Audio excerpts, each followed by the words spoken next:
In August of 2019, my mom got sick. She had a stroke, has diabetes, and so on. So the first time that my mom got sick, my brother was the one who stayed with her. And the second time she got sick, I stayed with her. Mostly because my brother couldn't be patient enough to take care of her again. My mom was being placed in a room that could fit 6 patients. There was this one time that I went to the canteen, and I bought food and stuff like that. When I was in the elevator, a guy came in, so it was just the 2 of us. After I bought some things from the canteen, I went back using the same elevator, and I accidentally met the same man again, with this same elevator, just the 2 of us in it. We talked a little bit before the elevator opened. When it did, we heard some people screaming and crying. He asked me, "What happened? Why are they screaming and crying like that?" I said, "I don't know. Maybe a patient just passed away. If yes, may they rest in peace." I barely heard him say, "Thank you," whispering. I didn't really pay any attention to it. I said goodbye to him, and I walked to my mom's room. After a little bit of conversation, I went back to my mom's room, and the crying and screaming voice was actually from that room. So I was kind of curious about who the person was that had passed. The nurse opened the curtain to prepare to move the body, and I was absolutely frozen. The person who had died was the guy that was talking to me in the elevator, and who had asked me what had happened. After that day, I had nightmares for a week, and now I'm always pretty paranoid whenever I go into an elevator. I don't know if this story is interesting to anyone else, but it definitely shook me up. This is a memory that I have about my family going to the hospital in which I was about to be born. I recently started thinking about this memory again for some reason. It's just something that I cannot find a logical explanation for, considering that I'm a hyper-skeptical guy. The memory is seeing my dad and other family members walking their way out of my grandma's house, where we used to live, to see my mom give birth, my birth, at the hospital. I can perfectly recall how my dad was dressed that day. For the rest of my family, it's kind of a blurred image. My dad was wearing a black blazer and blue tie with pink diagonal stripes, black jeans, and a lighter blue shirt. I remember even how he was walking while smiling, a pretty detailed and vivid sequence of images. So, as expected a couple of years ago, I might have been 20 at the time, I'm 28 now, I was going to tell him about this weird memory, but before that, I decided to ask him first about how he was dressed the day of my birth, to make sure he didn't just go along with the memory to fool me. And yes, you guessed it, it was the exact same way that I remember. He said he perfectly remembers since he planned it beforehand what he was going to wear for the day of my birth. I freaked out so hard. I would ask myself how this is even possible. It just doesn't make any sense. So I started trying to figure this all out, and I came up with a theory. I later dismissed it, but my family used to record my cousins and I all the time in childhood with this old camera and then put them on VHS tapes. So I started thinking that maybe an uncle of mine or someone else had recorded that moment of my family on the way to the hospital. So I decided to go over all the tapes that I had, plus it's fun watching them. But no, I didn't find anything even remotely close to that image that I had in my mind. Plus, after rewatching my life series on these tapes, I realized they started recording after I turned 1 year old. So, yeah, 1-year-old me tapes were the oldest tapes made, nothing before that. Another thing that I realized, the way that I remember this scene of my family couldn't be recorded in this weird angle and perspective. It was like I was looking at them walking, but also being careful to not be seen. Kind of hiding a little bit behind a wall. Kind of an odd way to record something, right? So that's my story about this weird yet accurate and vivid memory that I have before I was even born. I'm still trying to make sense out of it. Every time I start thinking about it, I can't stop until I sleep. In 2016, my girlfriend and I decided to go on our first vacation together.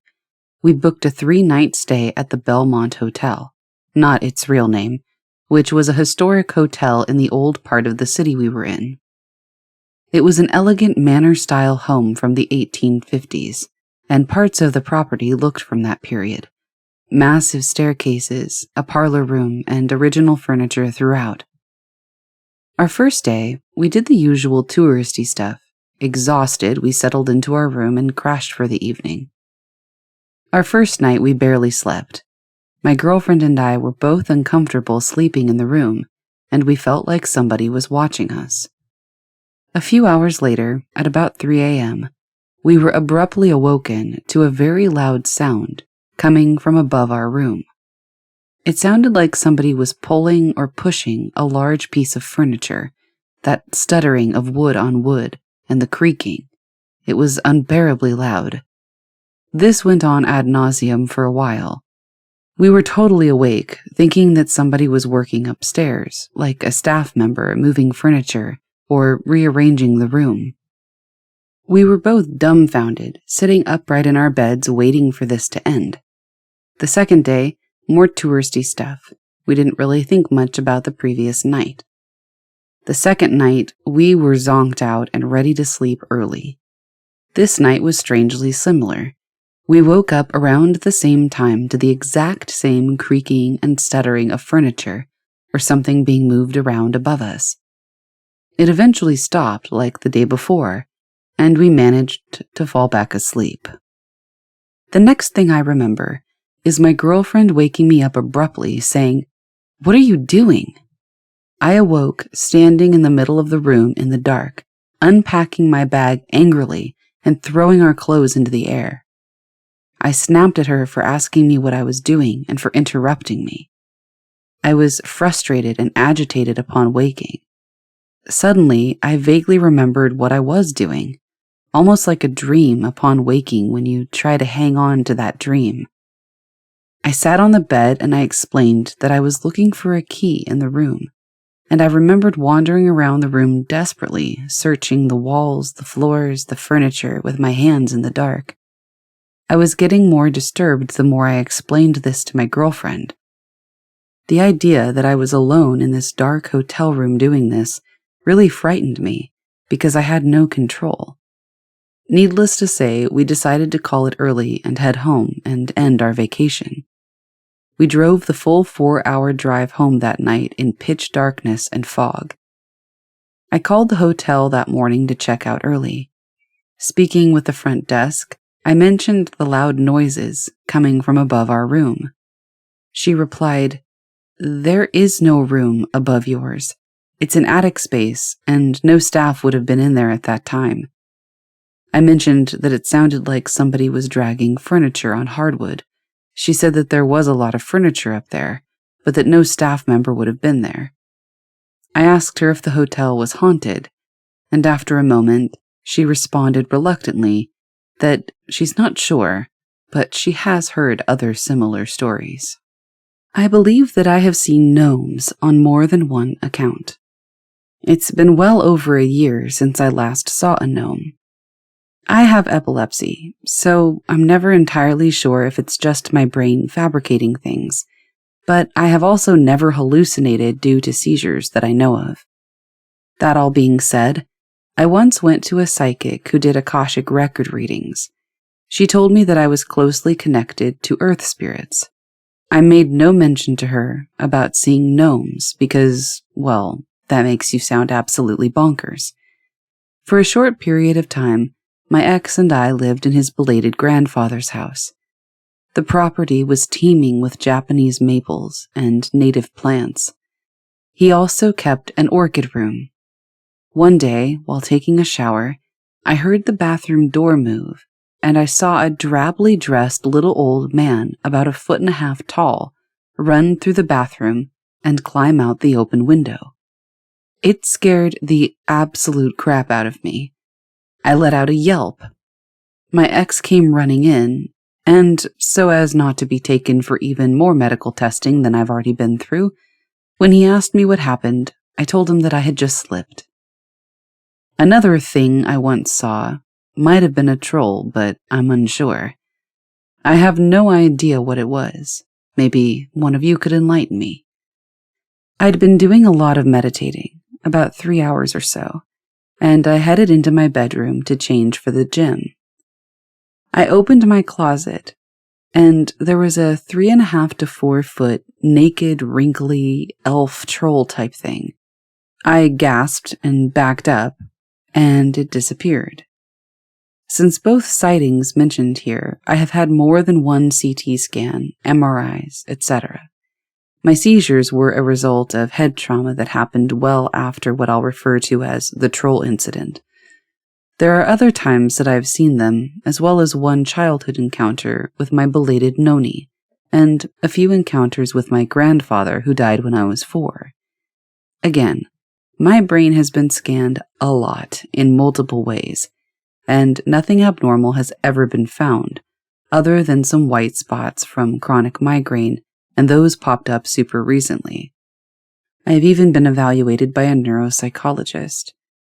No one has ever diagnosed me with anything other than seizures related to the head trauma, but, like I said, that happened after I started seeing these things. I'm not really sure what it is I'm seeing. I just thought it was interesting. When I was 7, I woke up in the middle of the night to steal some biscuits from the kitchen. Our kitchen is right beside our conservatory, which has a big open window that allows you to glance out into the garden. While eating, I heard some chatter from outside. Curious, I went to go peer outside the window. I saw 3 little men in red pointy hats outside in my garden, bickering amongst themselves in a strange language I've never heard of before or after. I was so stricken with terror that I didn't speak. I ran to my parents' bedroom to tell them about the intruders. My dad was reluctant to believe me, but he could see that I was obviously shaken up by something and came downstairs to investigate. They must have heard us coming, because by the time we'd gotten to the conservatory, they'd already pegged it and were running through the back gate.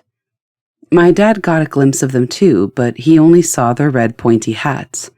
I've never seen him look so scared before, or in such complete disbelief. I'm still completely baffled by the whole thing. I was really young. I can't remember how young, but I must have been under 6. I was at my grandparents', and they have an outside sauna in a building with a workshop next to it. I was with my grandpa and we were talking about something as we entered the sauna.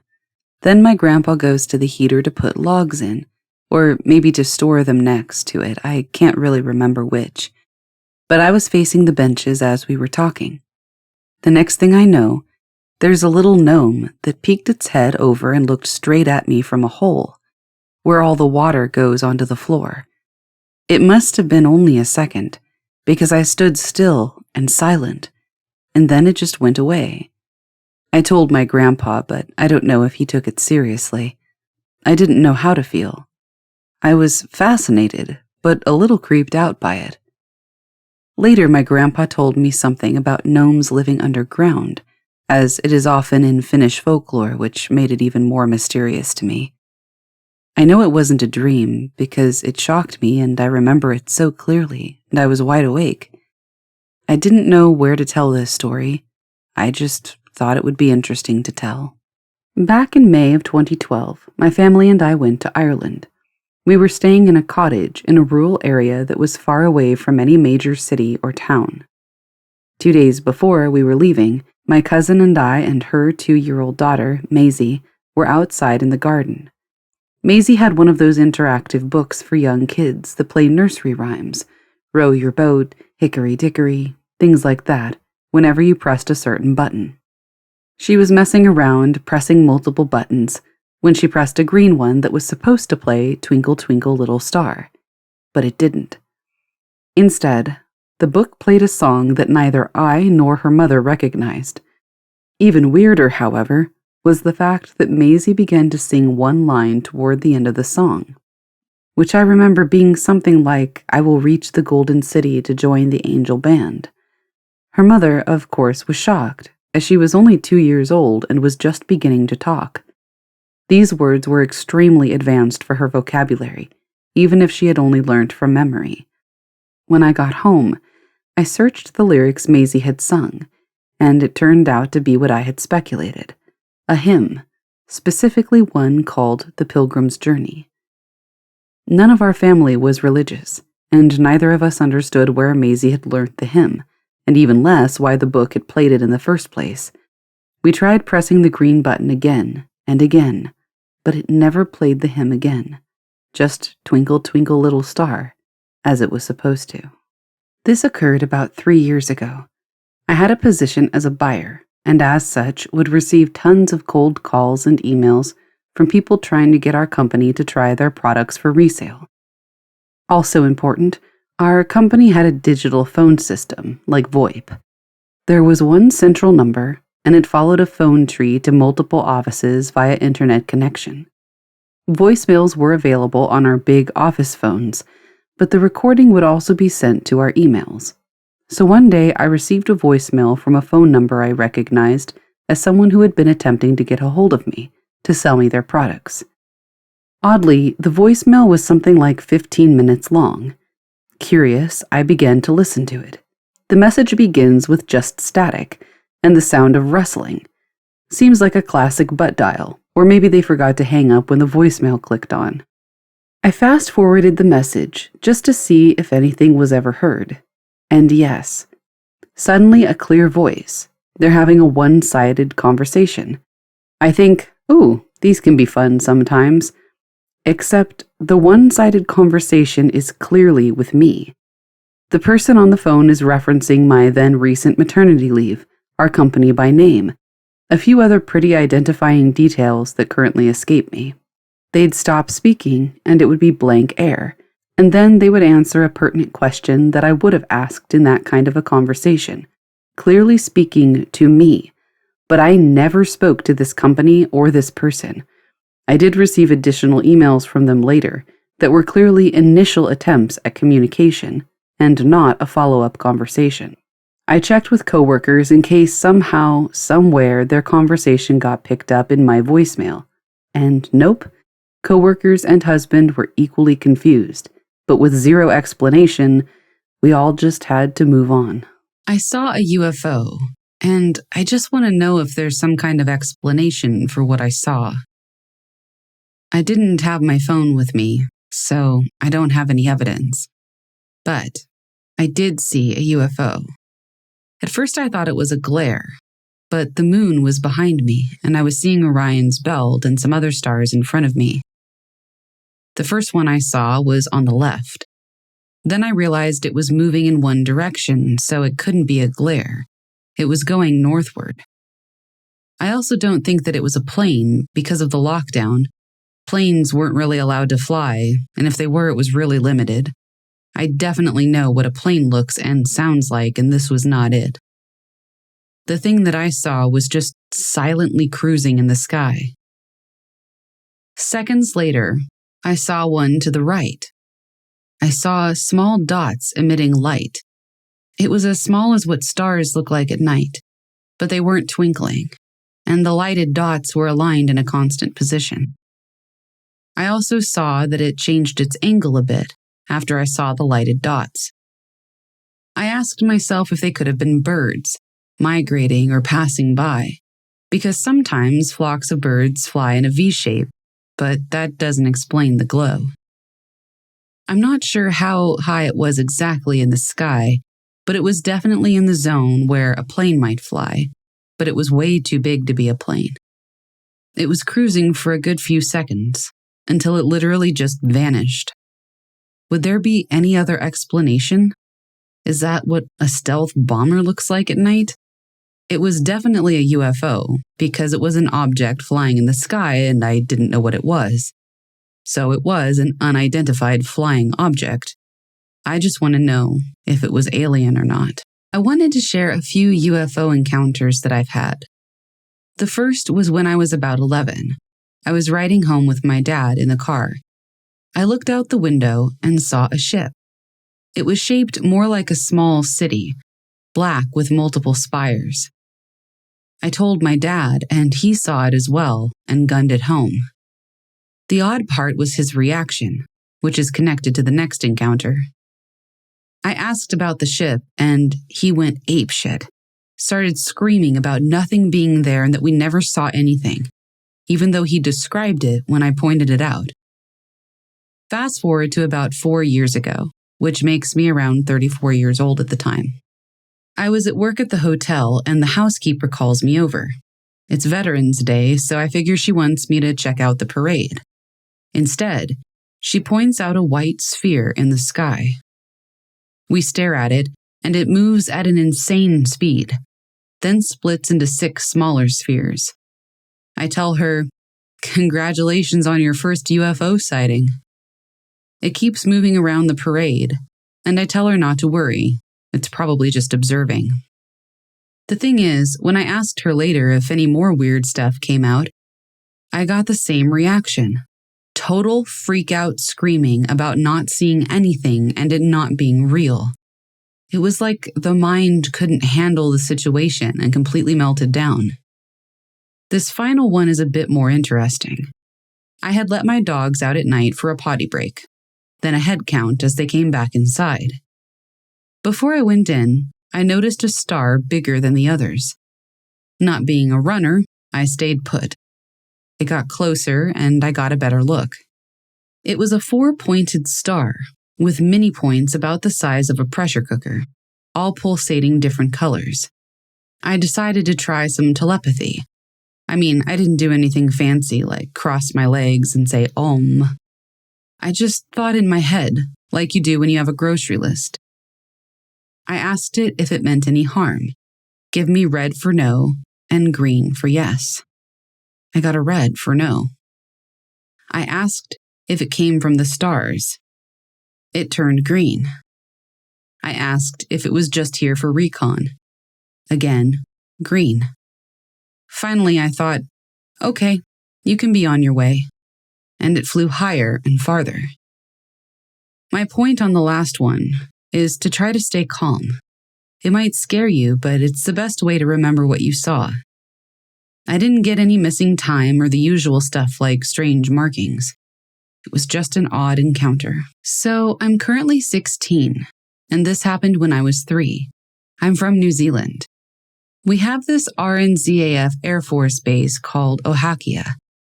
Apparently, a lot of really mysterious things happen around Air Force bases, so I'm not sure if this is common or what. But it may be 2:30 in the morning. My dad and mom and I are in the car driving back from Wellington.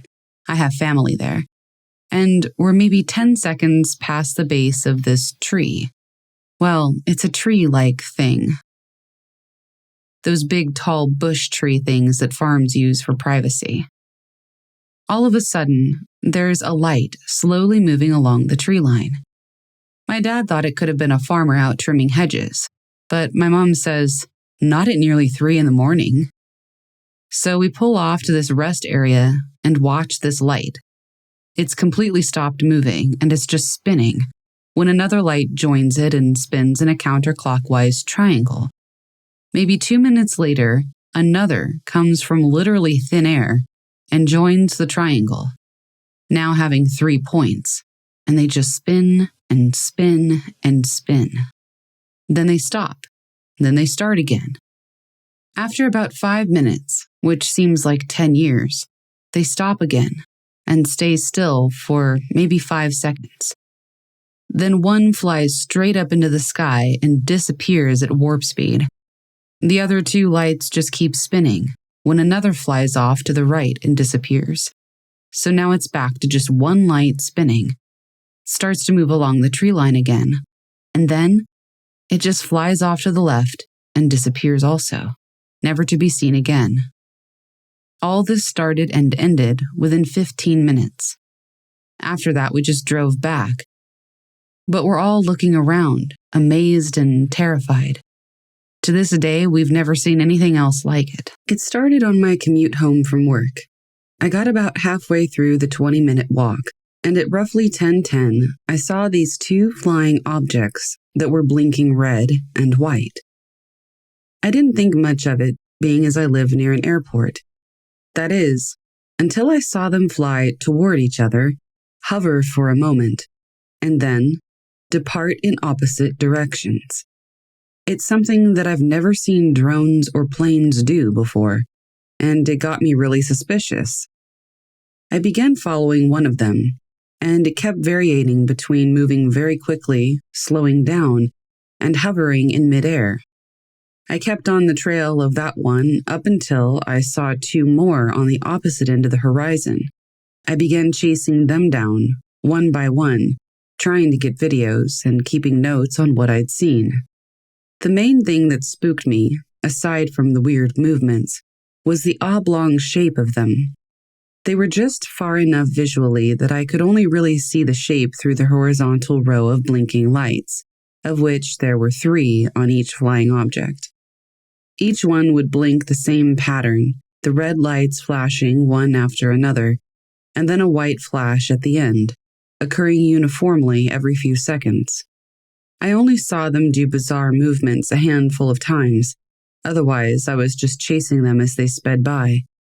There were at least 5 of them throughout my entire voyage, all around the town.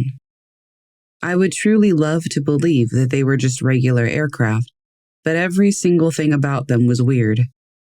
I took a couple of videos, but they didn't really come out. My camera can't shoot that well in the dark.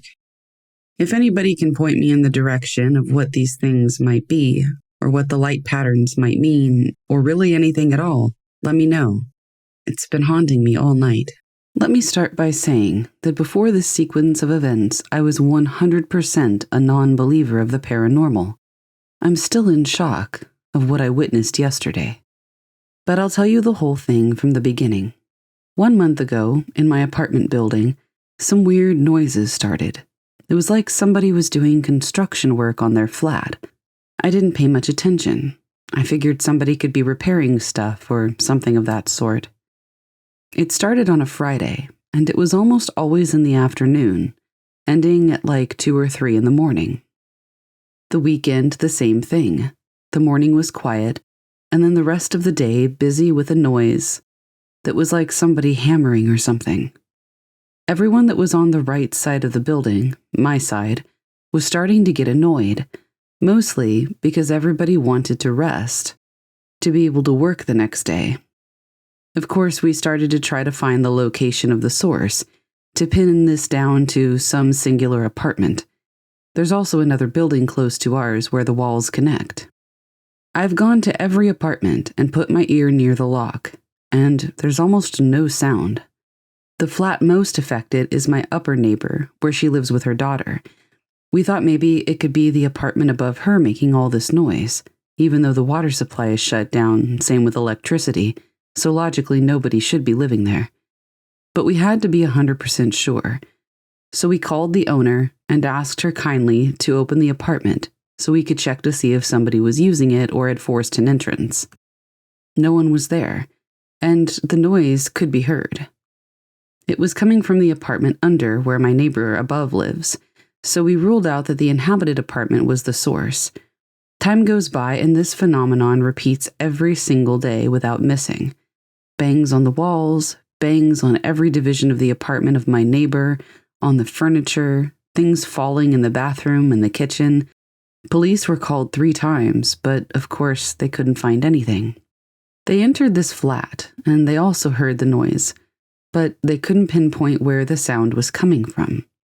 It also travels very fast, from the kitchen to the living room, etc.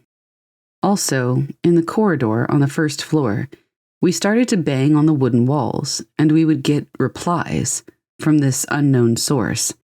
We would even ask questions, saying knock once for yes, knock twice for no, and we would get replies.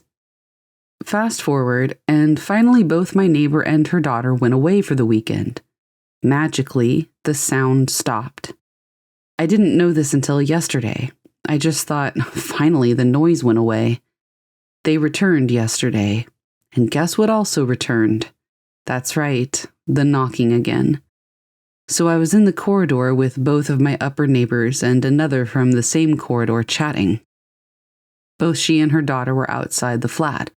Her daughter was playing with the other girl, the other neighbor's granddaughter, and by this time there were no noises. We were all just chilling. But later on, her daughter went inside to pick a doll to play with. We started hearing the knocks again. Every single time her daughter went inside, we would hear, after about 3 to 5 seconds, the knocking. So I asked my neighbor, "Can I go inside?" And she replies, "Yes, of course." I went inside. Full silence. I stood there for like 30 seconds. Nothing. I came out and I asked my neighbor if she could go inside as well. She goes inside. 0 knocks. We ask her daughter if she can go inside again, and boom, knocking all over the place. I kid you not, this didn't miss, and we did this like 10 or 12 times. And every single time the daughter went inside, the knocking would start. Later on, other neighbors arrived on the corridor. We did the same process, and when the neighbors went inside, there were no noises. But when the daughter went in, full-blown knocks. I honestly don't know how to deal with or solve this situation. But after what I've witnessed, I'm 100% sure that this is something of the paranormal. I just don't know what. This occurred over 20 years ago, but is still fresh in my mind. My son was born early, at 32 weeks. We were lucky, and he had few issues, and we were able to bring him home a month after he was born. He came home on oxygen and caffeine due to bradycardia. Once we were home, strange things began to happen. The cat refused to go into his room, and before he was born, I was forever removing said cat from his room. Our dog would sit at the bottom of the stairs and tilt his head as if he was listening to something. I would be changing his diaper and start talking as I thought his dad had come into the room, only to turn and find out I was alone. A friend gave him a peekaboo Big Bird toy that would say, "Peekaboo," when you covered and then uncovered its eyes. This toy would go off all the time, even after I put it into a box in the closet. I often felt that I was not alone in that house. My parents had given us an Angel Care baby monitor as a gift. This had a pad that was placed under the mattress, and an alarm would sound if it didn't detect any movement after a certain amount of time. As our son was tiny, only 5 pounds when he came home, this alarm would go off often. I would wake up, walk into his room, turn it off, and check on him. He was always fine, and I never felt that it was anything but the fact that he was so tiny that the pad didn't pick up his breathing. During this time, I would often dream of a woman that I would find in his room. I never saw her directly, but I would dream that I saw the shadow of a woman with long hair, standing and reaching into his crib. The dreams never scared me, but I did find them very odd, yet comforting at the same time.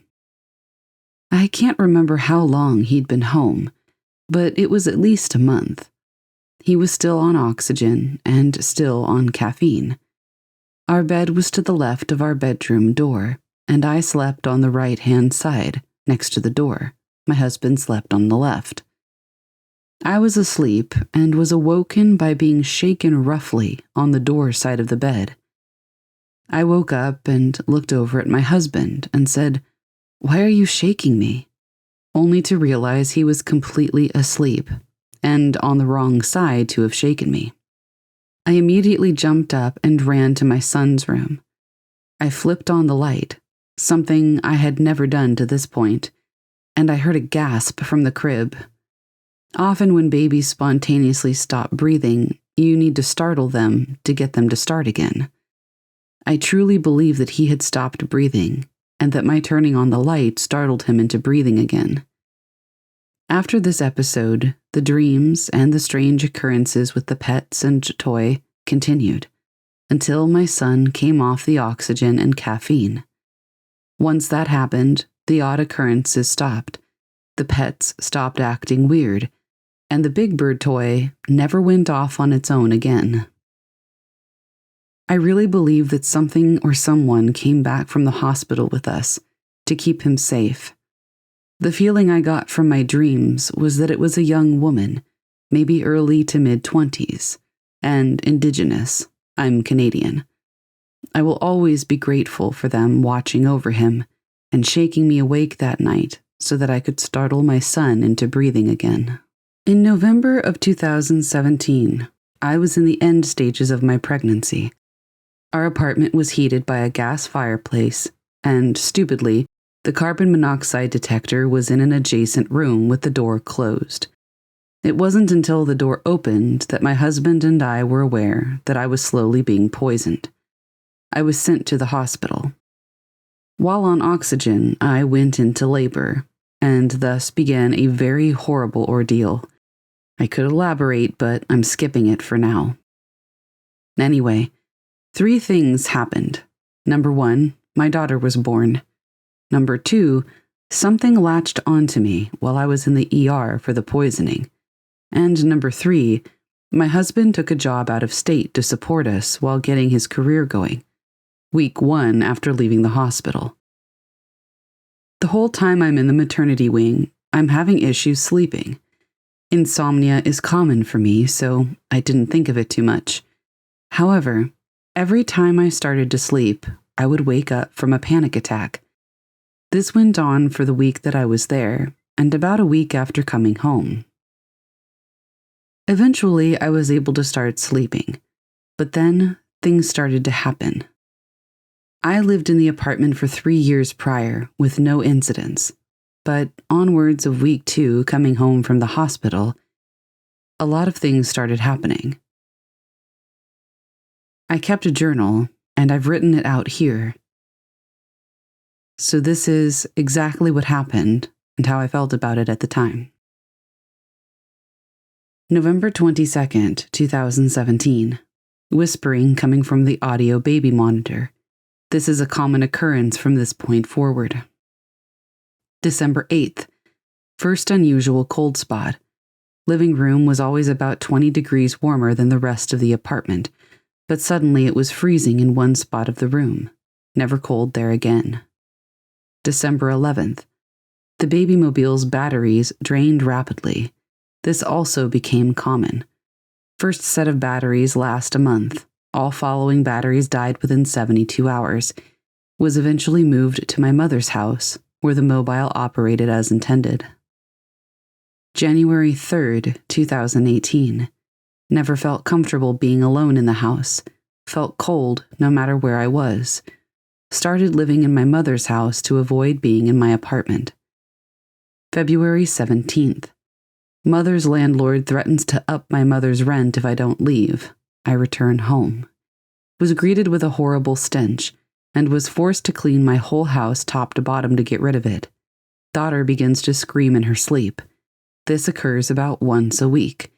I can't wake her, but she's screaming. Doctors find nothing wrong. April 1st, husband returns home. Everything stops happening. I feel like I'm crazy because no one has witnessed this but me. He gets a job at home. Everything seems fine. We live happily. August 6th. While outside on the balcony, the door handle that I had just used with no problem breaks, trapping me outside. While trying to climb down from the second floor, I fall, break my back, and end up hospitalized. My aunt moves in to help with my daughter while I recover.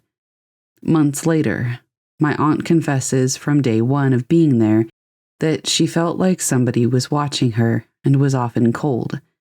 I was drugged up for 2 months while recovering, so I don't have much to say. October 27th. We decide to move my daughter into her own bedroom before her birthday. We had the baby monitor, a blanket, and a bag sitting on the coffee table when we all stepped outside, my husband, my aunt, my daughter, and I, to see our friend in the parking lot. When we returned, the baby monitor was sitting on the floor, 3 feet away in an upright position. This is when my husband believed me about what I'd said while he was gone, and my aunt confesses her issues listed above. October 29th. A doll that had been sitting on a shelf in my daughter's room is sitting upright in the middle of the living room the next morning. My daughter could not reach it, nor leave her crib. My aunt was sleeping on the couch and heard nobody in the night. November 2018 to July 2019. I'm grouping this together because there's too much stuff in the journal, but basically, the house went haywire. I have several days where multiple entries occur. Thumping, lights flickering, bad odors, cold spots, toys turning on by themselves, objects moving, whispering, and my daughter develops nightmares on an almost nightly basis. March 9th. Our friend W comes to visit.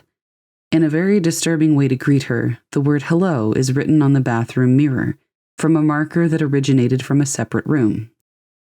This isn't her first dealings with hauntings, so she replies with, "Hello, who are you?"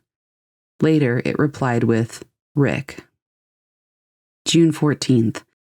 Our friend L asks to use our apartment to host a party for some MLM she was a part of. 30-plus people show up throughout the night. One, who has never set foot in our apartment prior, commented that the bathroom light kept turning on and off the whole night, even when no one was in there. June 29th. My mother and her boyfriend come to visit. Everyone was drinking and goofing off. Suddenly, the boyfriend demands to go home and leaves without explanation. Later, my mother informs me that he saw a black mass floating around the ceiling, hovering around me, and moving like it was pulling something out of me. He convinces my mom to have a cleansing done. July 1st, evening. My mother, with the aid of her boyfriend and guidance from his friend, performed a cleansing, drawing everything out of the main door. My daughter screamed the whole time this was happening, but immediately fell asleep once it was done.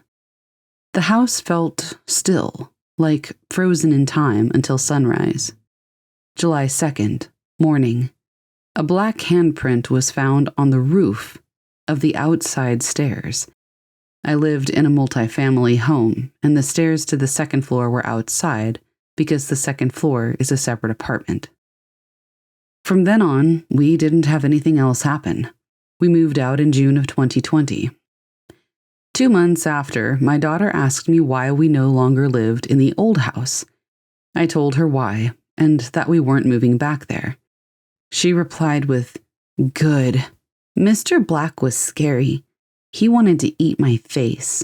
Over a week ago, my friend and I were out on the town.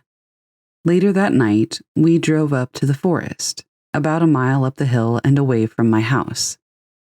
It was about 9 p.m. when we arrived up there. It was a very strange night, to be honest. The moon was visible behind the clouds, and everything was very dark. We pretty much were just standing around for about 10 minutes next to my car, in the darkness, looking into the forest and having a smoke break. Then the forest got super quiet. After that, a guy with a dog came by, but nothing unusual, right? Well, then it got even quieter. That's when I spotted some strange lights in the forest, probably half a mile inside, between the trees. It almost looked like candlelight. We didn't have any snow by then. It had been about a week or two since we'd had any, so it wasn't that. I told my friend and pointed over to the lights. They just shrugged it off and told me that it was clear. It was probably a house in the distance. But it wasn't, because I knew for a fact that there was no house there. There was only one farther up the road, not over there in that area of the forest. I knew that forest well. We were looking at and watching it for a bit, until this really strange feeling hit us, as though we were being watched. We heard some leaves rattling and some branches cracking. Otherwise, those lights looked like they were coming closer. I could swear it. Then I started to feel like I was hearing some kind of voice from where those lights were, but I couldn't be sure. It was very strange. After finishing the smoke break, we got back in the car since it felt way too creepy. Just to kind of put everything at ease, I said, "No worries, we're just visiting and we come in peace. I know you're out there." My friend just glared at me like I was a mad woman. knowing that at least one Wendigo and some other beings roamed around this forest. At least that's what the stories say. Well, nothing really eventful happened until afterwards. I went to bed that following night and I had a very strange, lucid dream. I could almost say it was astral for what it was worth. In the dream, I was going close to the forest, looking down to where the swamp was. It was a bright afternoon in the middle of winter. The snow was covering almost everything. Then there was a Wendigo. Now, there's one Wendigo that always appears in my dreams, but this one was different. It looked kind of like a bear's skeleton, with a skull, a big skull that looked strange and had antlers, and half a skeleton rotten like a corpse for a body. I stared at it, and it looked at me, and then just started running at me. The sound was deafening. You know that sound you hear after a loud explosion? It was like that, but with white noise and static in my vision.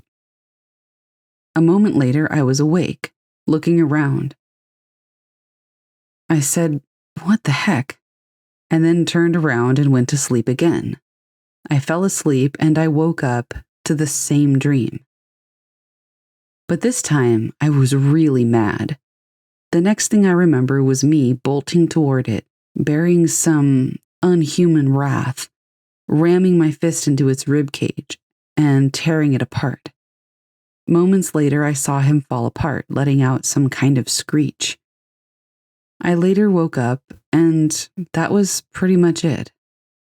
I don't know if the dream is connected to that place and what we saw, but something weird is definitely going on with that forest.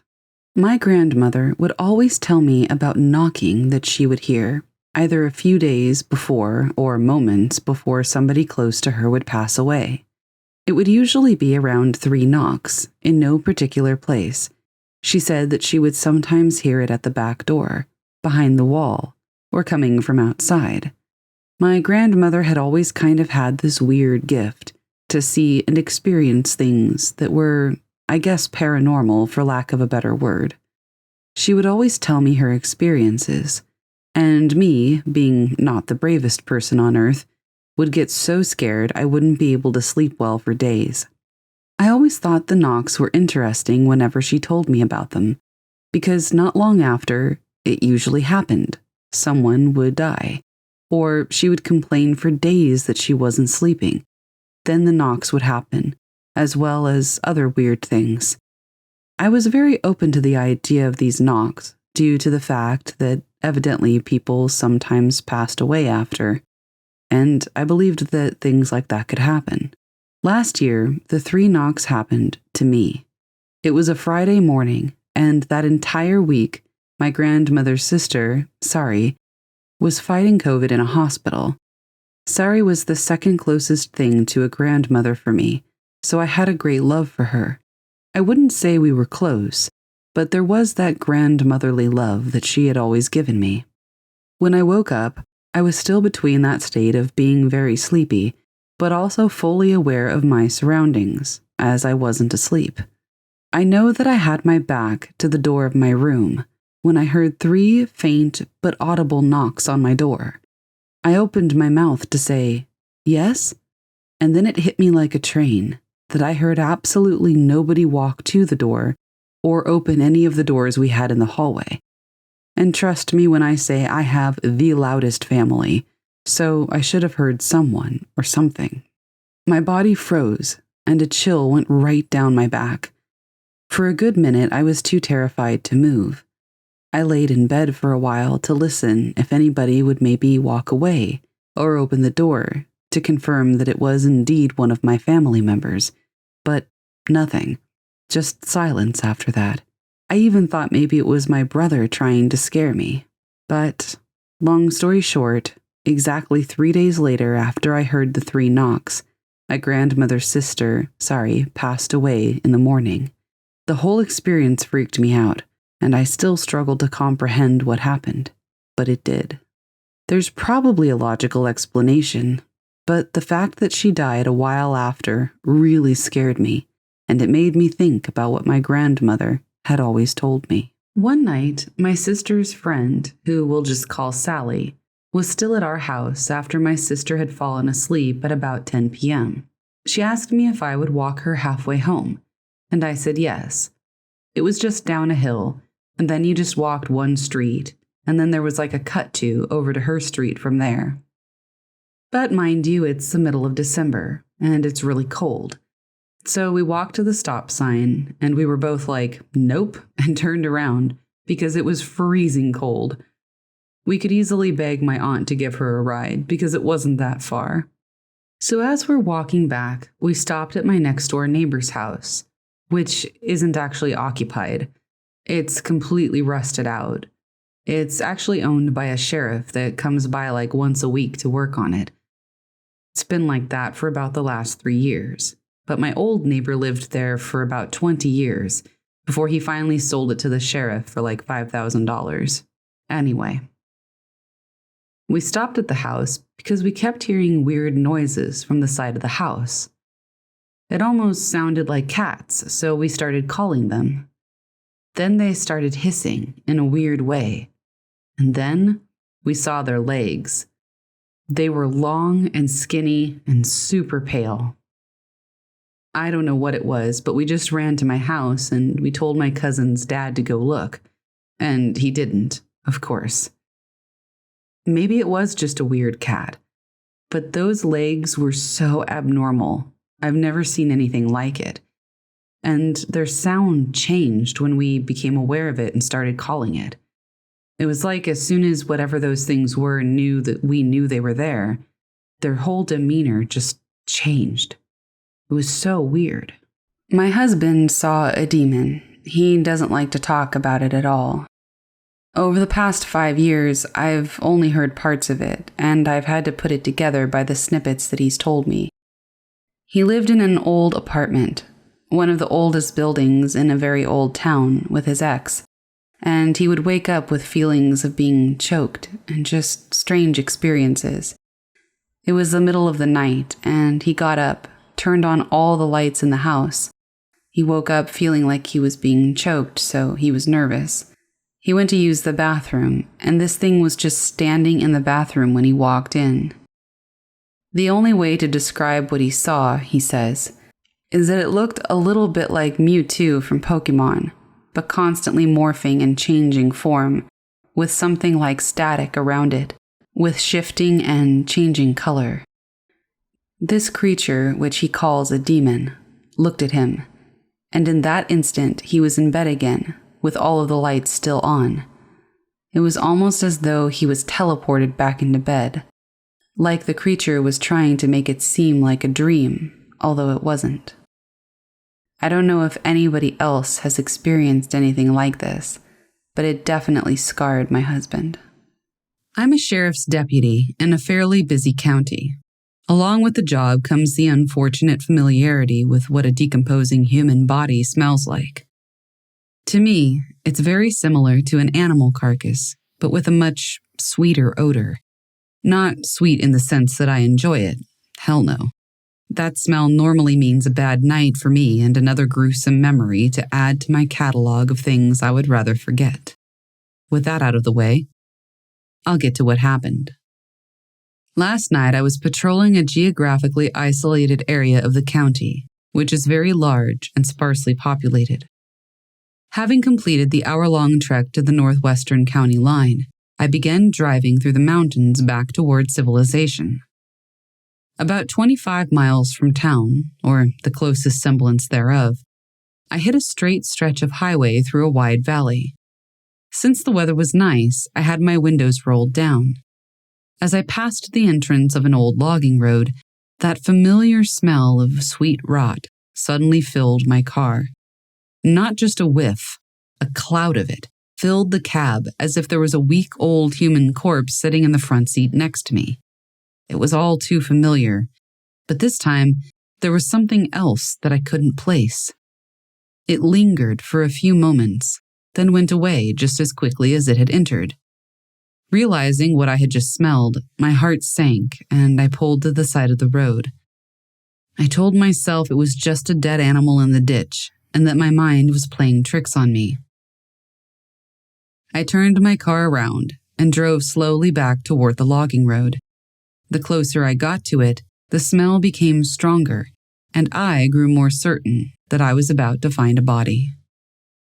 Holding on to a shred of hope that I was wrong, I parked my unit on the side of the highway just before the dirt road. I radioed to dispatch, told them my location, and that I would be out of my unit for a moment. I didn't say why to avoid an awkward disregard on a possible body on the side of the road. I shined my flashlight into the ditch and into the encroaching briars and weeds as I walked closer to where I believed the source of the smell was. Once I was a few yards away from the dirt road, I saw the opening of a concrete culvert going under the highway. At this point, the smell was nearly as strong as it had been when I first passed. The opening of the culvert was about 3 feet in diameter, just large enough to hide a body inside. I cursed and held my breath as I leaned over and shined my light inside. An empty tunnel stretched the width of the highway. Somewhat relieved, I stood and looked around. It smelled as if I was standing on top of whatever was emitting the odor. I searched around the brush for a moment, but found nothing. Thinking the origin might be on the opposite side of the highway, I crossed to the other ditch to continue searching. As I walked away from the other side of the road, the smell grew faint. I stopped at the opposite end of the culvert and peeked inside, just to double check. The odor was nearly gone at this point. I stood up and checked my surroundings when I heard a crack in the brush behind me, and the smell engulfed me even stronger than before. Thinking for a moment that the wind must have shifted, I froze when I realized the air was dead still. Whether it was fear or something else, a shiver went down my spine. In the distance, I saw headlights coming down the highway.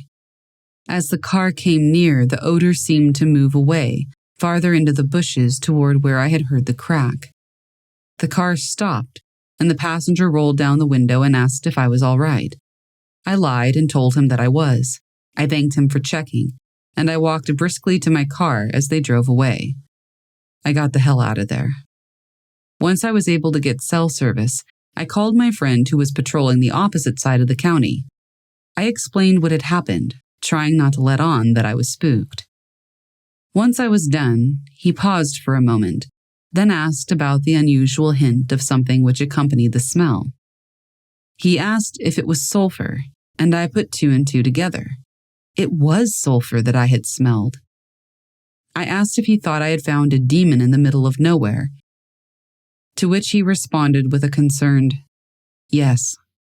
This guy is the son of a missionary and has been all around the world. He has seen, rather smelled, this before, and told me that it was a very concerning experience. This spooked me even more because his responses were very out of character for him.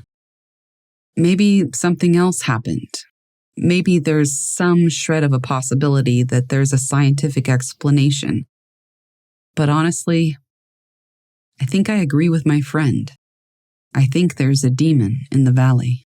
My dad has some stories from his experiences living in California, so I recorded one of them over the break and thought I would share. Me and this guy, a friend of mine, were out drinking beer one night, driving around, running amok out in the middle of the desert by 29 Palms.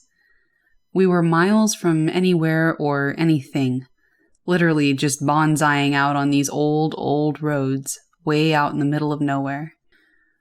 I mean, we're 20 to 25 miles from the nearest telephone pole. We come across this Datsun B210 that was like brand new back in the 70s, and it was burned from the firewall back. But the front of the car, the paint was still on it and everything. So we were like, man, check out this car. We pulled up and got our lights on it. It's super dark, no moon in the middle of the desert. It's just completely black out there, except for his headlights and the KC lights on his truck. It had a good engine in it. We had a whole truck full of tools with a whole bunch of beer, so hell, we just started tearing at it. I was like, check it out, man. I can use this engine in my truck. This is perfect. So we started taking the engine apart and taking it out. We're drinking beer, and we have the speakers up on the hood of the car, and we're in there twisting wrenches and just having a time. He didn't have an auto-reverse cassette deck, so we had to go back and reverse or change the tape every time it ended. You had to go over there and physically take it out, turn it around, and put it back in. There were no radio stations, so that's all we were listening to. We're almost getting ready to get the engine out and the tape ends again. But we're in the middle of doing something that we couldn't just jump up to change it. So we're twisting wrenches in this unbelievable dead of night quiet. And then we could hear something running around. You know where the light from the headlights and KC light stops being light and turns into darkness? That's where we heard it. We heard it running around. You'd hear it from over here, running to over there. A little pitter-patter through the sand across the desert and brushes. Stuff like that. We were all like, what the hell? At this point in the story, my dad literally stops and says he has goosebumps. He said that he could remember this like it was yesterday. Then he goes on. We look at each other and we're like, what was that? We stopped and were completely silent. You could almost hear your own heartbeat. And then you'd hear it again. Over there. Over here. So we'd turn our heads and look over there, using gestures to point. We'd look over here on this side, and we would just look at each other with this WTF face. We take our flashlights and look again, still tracking this thing. We couldn't see anything, so we would go back to work, and then we'd hear it again. Finally, we were like, screw it, we're out of here. This is freaking us out. So we took off. We came back the next day, during the day, and finished pulling the engine out. Well, we went out to look around, just to see if maybe there was a remnant of what had happened the night before.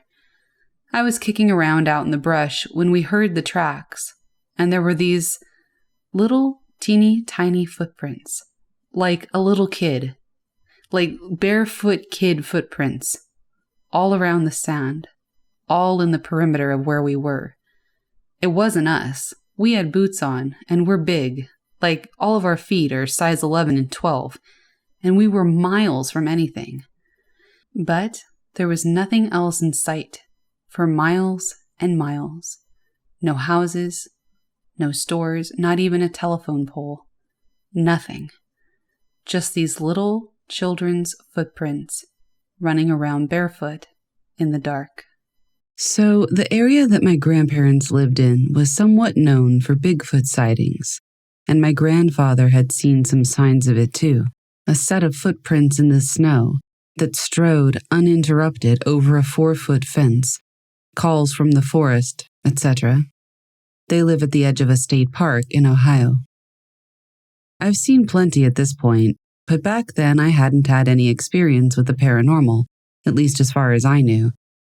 Bigfoot fascinated me because of all the cryptids it seemed the most plausible, and I'd spend some of my week there watching documentaries and discussing it with him. Now, he wasn't much of a prankster, but it had happened enough that when something actually did happen, I just thought it was him. I had just gotten into bed at the end of their trailer.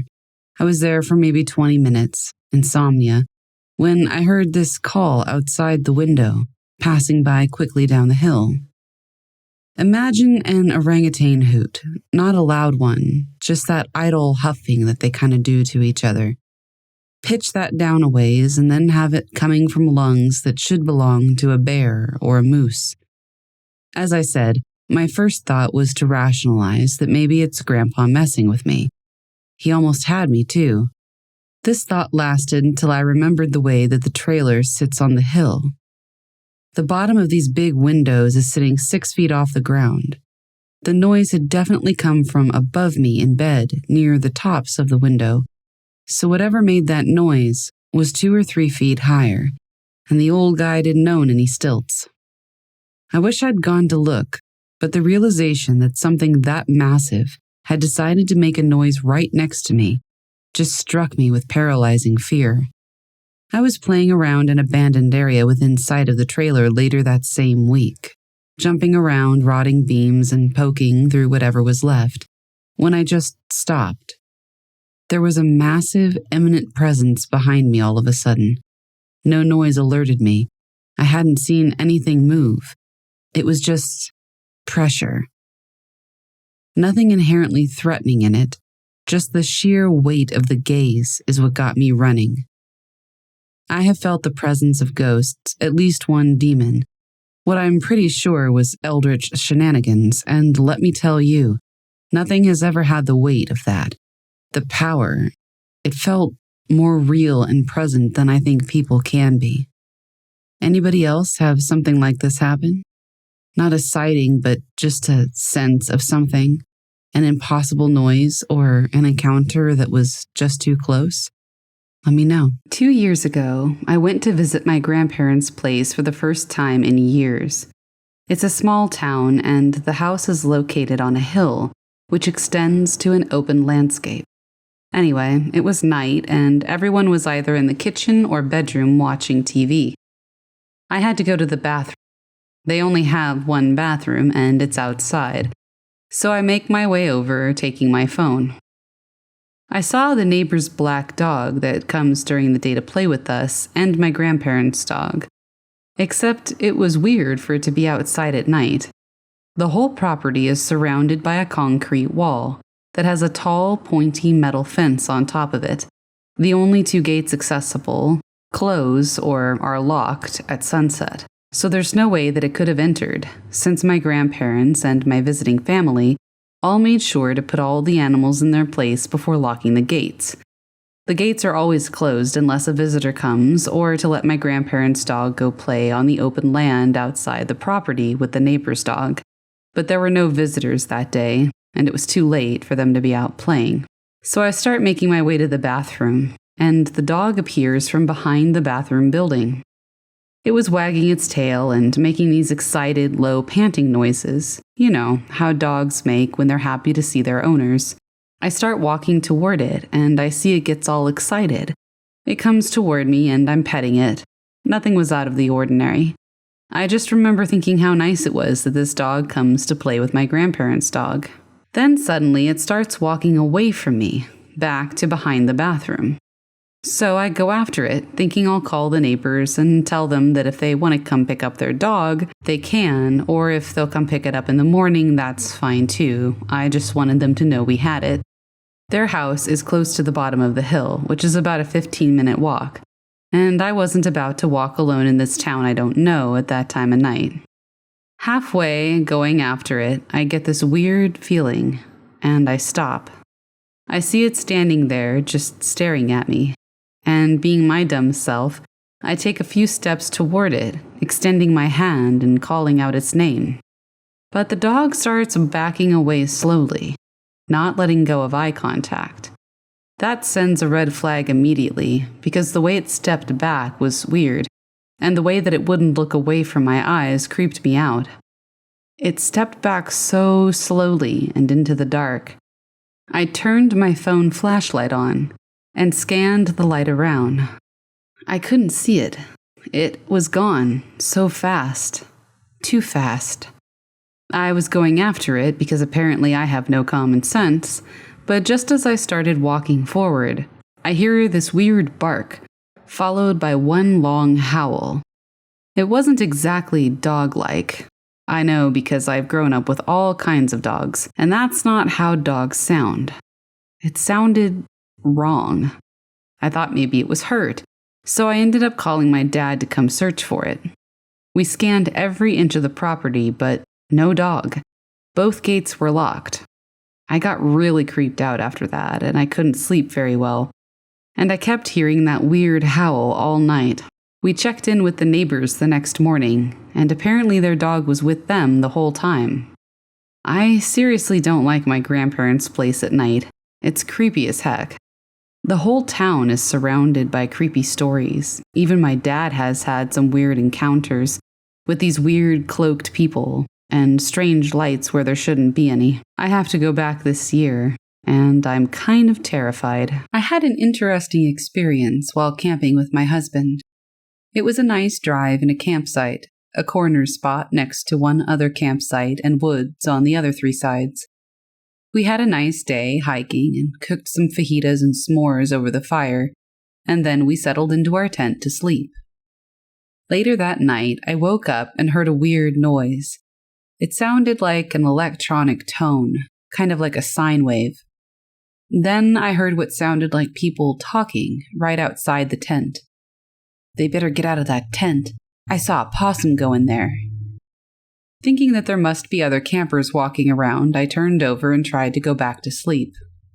A couple of minutes later, I heard the strange tone again, and then what sounded like a cat meowing and walking around the tent. It sounded like my cat when he wants to be let in the house, but I'm not about to let strange animals into my tent, so I just lay there and it stopped after about a minute. A couple of minutes later, I heard the tone again. Then I heard a lower, gravelly voice talking outside the tent. "They better get out of there before I get them." All of this happened over the course of maybe 10 minutes. I didn't react as strongly as I probably should have, but I was tired and thought at first that it might be some kind of dream. My husband got up and left the tent to use the bathroom a little while later. He hadn't heard anything, and I didn't hear anything else after that. The next morning, while eating breakfast, I could hear the neighboring campers talking. One of their children, who was about 5 to 7 years old, was upset with his brother because they'd heard somebody telling them to get out of the camper last night. His brother was denying that he had heard anything. I'm not sure exactly what happened that night, but it was very interesting to say the least. This is a really short story, but it's the creepiest thing a kid has ever said to me. My boss's kid came into my office and saw an old picture of my son. She said, "Oh, you have a little boy?" I told her, "Yes, I do, but he isn't that little anymore." Before I could even finish my sentence, she said, "Because he's dead." I said, "No, he's alive and well. He's just older now." She then looked me dead in my eyes and said, "When are you gonna die?" Creepiest thing I've ever encountered. I will never forget these 2 paranormal experiences that I had at church when I was 14. When I was 14, I went to a church gathering on Halloween night that was called Hallelujah Night. It was a Christian alternative to Halloween. My family and I would get there in the afternoon since we would volunteer to help set up the booths, cakewalk, candy barrels, etc.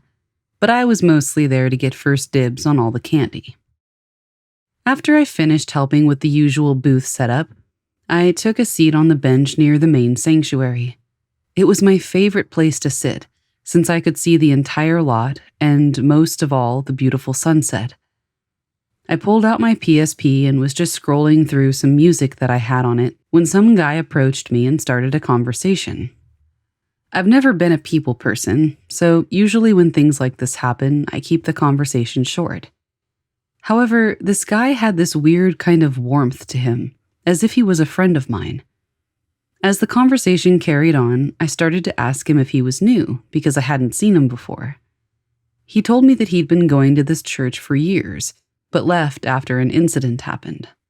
When I asked him about the incident, he paused, looked at me, and said that there were some things people pick up on that they know aren't normal, and that you should never get curious about things that you know you should leave alone.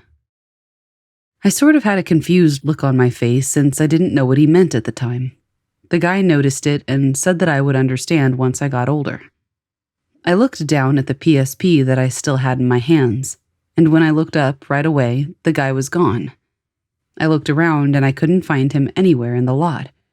There were just a few people still prepping for Hallelujah Night. It didn't make any sense. Fast forward to a few months later. I was sitting in the main sanctuary before leaving to do my usual volunteer work on the upper floor of the main sanctuary. The upper floor was a daycare area for kids, so at the end of service, volunteers would escort the children downstairs and I would go into each room, shutting off the lights and making sure that no children were still up there. I'll never forget getting up to leave to do my usual duties when the pastor started talking about an upcoming funeral. I looked at the big screens on each side of the main sanctuary, and the face of the one man that I had been talking to during Hallelujah Night setup was there. I couldn't believe what I was seeing. To this day, it still seems unreal. I was beyond shaken as I made my way out of the main sanctuary and to the flights of big stairs as I went up to the upper floor. Once I made it up to the upper floor, another volunteer had confirmed that all the children were escorted downstairs. She noticed that I had a sort of pale look from seeing what I had seen in the main sanctuary and asked me if I was okay. I told her that it was nothing, and I proceeded to cut off all the lights on the upper floor as she left downstairs. The upper floor was like a giant hallway with doors on each side and a door at the end of the hallway with a giant window in it. When I came to the last room at the end of the hall, I would always leave the blinds on that big window open, since the light always illuminated the dark hallway and made me feel less scared. But as I left the room, I remember feeling panicked. It started freezing, and I felt like if I left that room, something would be waiting for me in the darkened rooms that was going to jump out and attack me. As I'm trying to muster up the courage to just run for it, I see a small head of a child peek out a couple of doors down. It stayed there for a few seconds, then put its head back in the room.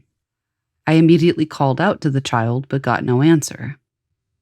The fear that I had had a minute ago was gone as I left the last room to go through the illuminated hallway. I made it to the other room in a matter of seconds, turning on the lights and searching the entire room for the child I saw, but no one was there. I started getting spooked again as I turned all the lights off in that room.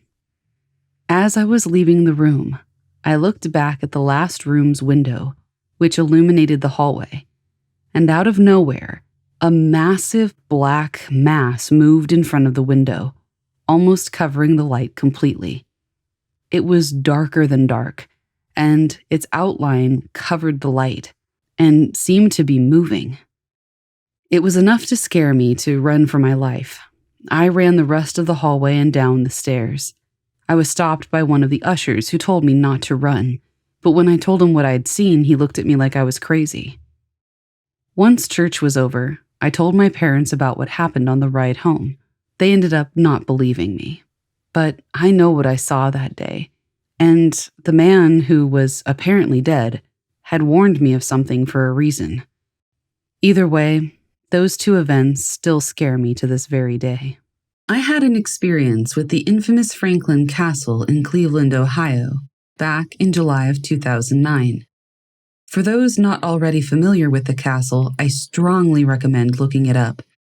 There are a ton of websites that have articles about the history of it, including the known facts, legends, and personal encounters. In July of 2009, my then-boyfriend's brother got a free reservation for a guided group tour of Franklin Castle and invited my then-boyfriend and myself to tag along with him and his then-girlfriend. I've always been fascinated by the castle, so I was pretty excited. I'm not 100% sure that the tour was legal or that the guide even had permission to enter the castle, but regardless, we went. All of the info the guide gave me matched up with everything I had read about it, so at least he was well informed. The guide started outside at 11 p.m.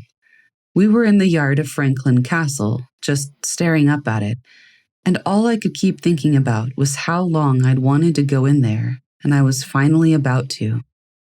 Once everyone that had reserved a spot for the tour arrived, we started. There were about 20 to 25 of us.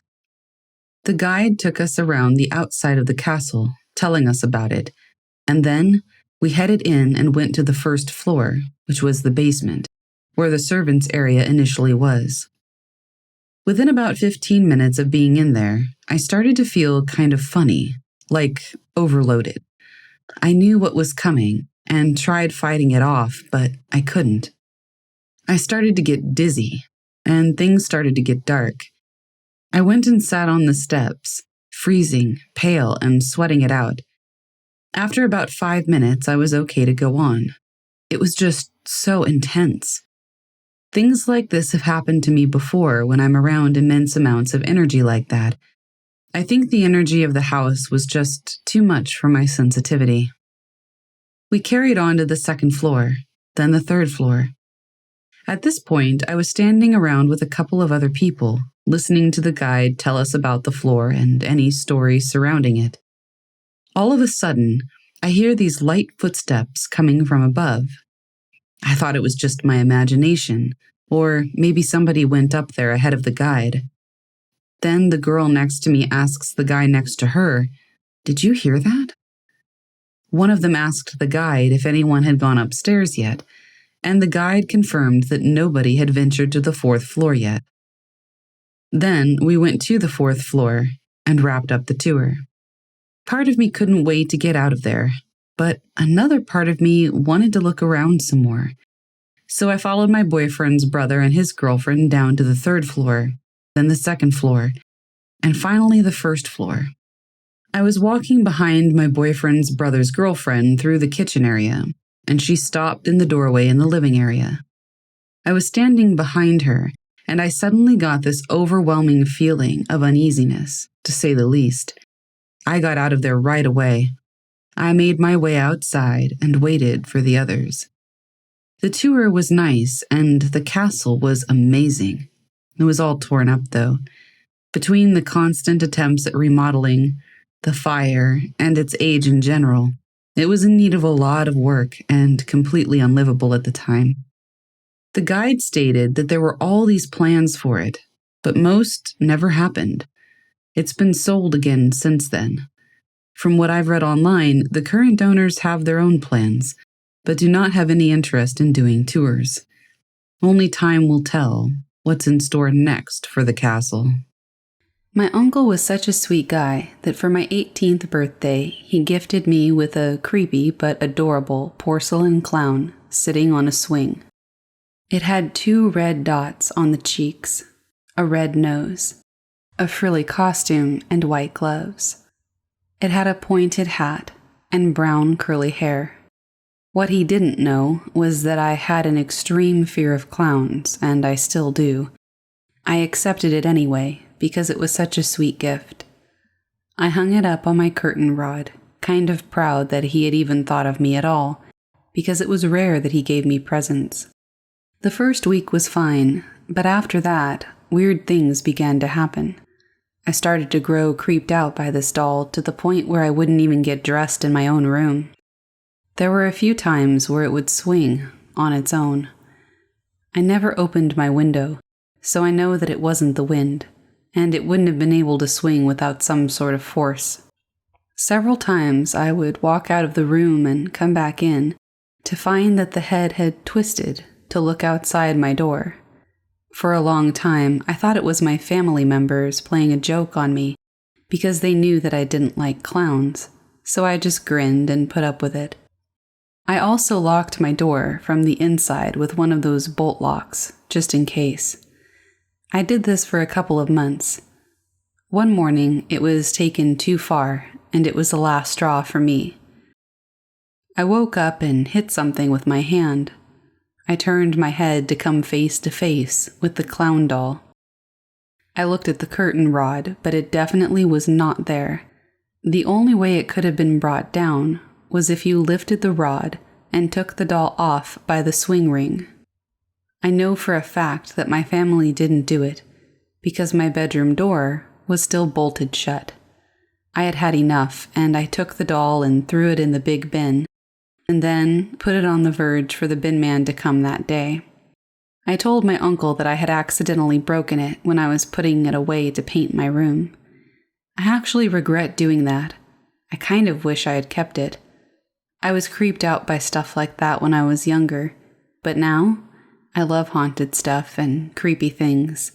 I kind of wish I had it hanging in my house. This is an experience that I've wondered about for a long time. When I was a kid, about 5 or 6 years old, I was really afraid of what might be under the bed. My parents knew this and rationally told me to look under the bed so that I could see there was nothing there. Anyway, One day, I decided to try this out and to look under the bed. And sure enough, nothing was there. But then I looked into the air vent under my bed. Inside it, I saw a terrible pale white face with bright red hair staring back at me with its eyes wide open. I ran away as fast as I could. It took me years to not feel uncomfortable whenever I was getting onto my bed. I would always run and jump onto it in case it was there, watching.